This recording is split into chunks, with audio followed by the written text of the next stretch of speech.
امام شافعی یہ استاد ہیں، امام احمد بن حنبل وہ شاگرد ہیں. اب استاد اپنے شاگرد کے گھر آئے، انہوں نے اپنے بیٹے کو کہا کہ میرے جو استاد ہیں نا ان میں 2 کوالٹیز ہیں کہ ایک تو تہجد کی نماز کبھی نہیں چھوڑتے اور دوسرا کھانا بہت کم کھاتے ہیں. تو انہوں نے کھانا پکایا بیٹیوں نے اور پانی رکھ دیا کہ رات کو تہجد کی نماز کے لیے وضو کریں گے.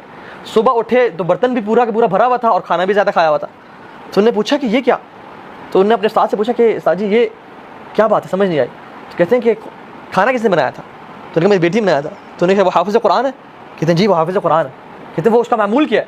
کہتے ہیں وہ جب بھی کھانا پکانا شروع کرتی ہے وہ قرآن پڑھنا شروع کر دیتی ہے حتیٰ کہ وہ 1 جز 2 جز 3 جز مکمل کر جاتی ہے، پارے پڑ جاتی ہے. تو کہتے ہیں کہ اس کھانے میں اتنی لذت تھی کہ میرا ایک لقمے کے بعد دل چاہ کے دوسرا لقمہ کھاؤں، اور کھاتے کھاتے میں نے نارمل سے زیادہ کھا لیا. اسی رات کو میں ساری رات حدیث پہ کام کرتا رہا اور اسی وضو کے ساتھ میں نے اس رات کو تہجد کی نماز پڑھی. یہ ہے قرآن کی برکات.